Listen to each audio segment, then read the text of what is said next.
Just want to look at something very quickly here. When Bitcoin has had major downtrends, what has happened when we first recapture the red 200 moving average? Okay, so it's pretty important to recapture the red 200. Now, it doesn't mean that we'll see from the evidence. It obviously doesn't mean that the bottom is definitely in, but it's usually very important if you get back above it. So long downtrend, you can see here, this is what we're analyzing. What usually happens when you recapture here, okay, after a bear market, after a long downturn. Now, I don't mean drops like this and move up. That's no good. That's not what I'm after. We're after real sort of bear markets. Like you can see here, this is all chopped. This is not what we're after. Here is the other last time that it's happened. So after a long bear market, the first time you recapture the red 200 moving average, well, we consolidated here in a bullish manner that allowed the moving averages to catch up and move under price. And when the moving averages catch up and move under price after consolidation, the moving averages then are support, and they help build structure, they help build support, and they help push the price higher.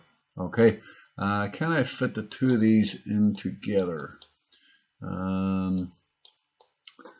Yeah, a little bit. Okay, so we can see here now, if we consolidated here for a period of time, the white 100 moving average, the purple 100 moving average, and all these moving averages would be able to come under price and build the support that we built here.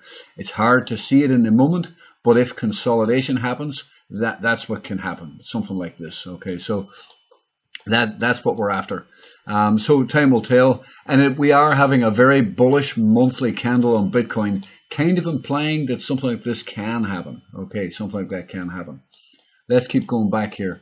Now I'm using the time index, the Bitcoin time index. If you type in time, if you just type in time here, you can see Bitcoin all-time history index. Okay, that's the chart I'm using. It's got all the data. Okay, so let's keep going here. The last time was 2015. Before that, now we had a breakout and a failure. Okay, so we did have a failure, and we came back down for a double bottom. You can see right down here, it actually stop hunted the lows right there. Let's draw that in. Didn't draw it very well. This mouse is a nightmare.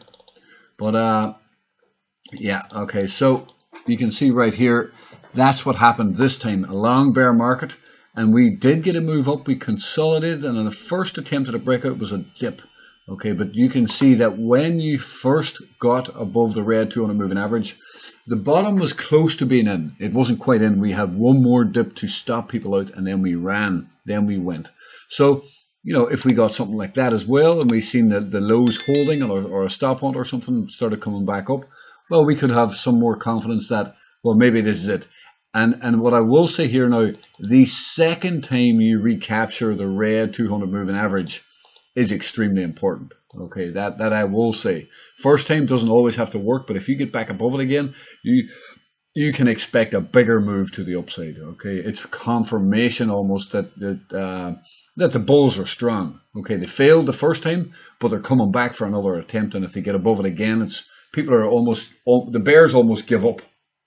Okay, well, damn, I'm not shorting this. We got back above the moving averages again here, you know, and then everybody jumps long, and you can see what happened here. We spiked very hard. So let's keep going back to 2011 or whatever date it was, 12 maybe. So you can see right here, kind of a different structure to be fair, because the moving average didn't have time, but you can see it was a bad bear market. We had a 90%, 84% drop or whatever it was. But the first time we got back above it, it was a very good sign. Yes, it was still a nightmare to trade that, but well, once you showed sign of getting above the red 200 moving average again, well, it was very, very good, and we moved off from that. Now, not only that, you had the white 100 moving up and curling under price. This is what you want. You want to see this here. This is compression. This is bullish compression, and like it's almost like a bull flag, bullish compression on the red 200 moving out. See the move up here, the consolidation on a bull flag, and you can see that broke up. Once you're above all moving averages, they can act as support and give you a bull trend. Okay, so again, it worked out as well. The first time you got above the red 200 moving average, it was a great sign, and the low was basically in. But that is a very different, tricky structure. It's not the ideal structure that we'd be looking for. So there we have it. That is the daily chart on Bitcoin, guys, and we've only had a couple of attempts. Was that 3 or 4 attempts in Bitcoin's entire history? And we can see back here when Bitcoin was down at 1 cent. Where's 1 cent? Well, bloody hell, yeah, 1 cent's way up here. So in the very early days, you can see down here, it wasn't even a single cent. Back down here in October 2009. I remember October 2009 actually, because that is the crash. That is the stock market crash. And I remember this actually, bloody hell.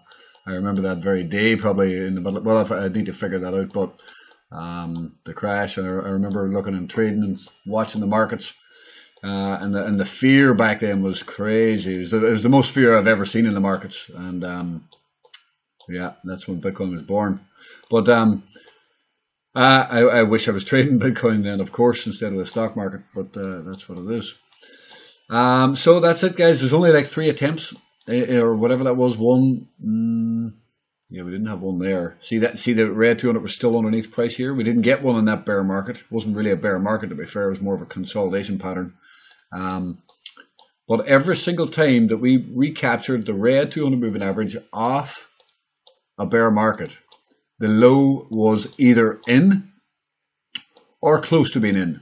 And here we are again. Let's see how this plays out. If we get the consolidation here for a period of time, we can probably expect higher prices. If we start to fail and come back down, we need to be watching the lows or a double bottom or whatever for some strength. And if we get back above the red 200 moving average a second time, that'll be critical. That'll be very, very important.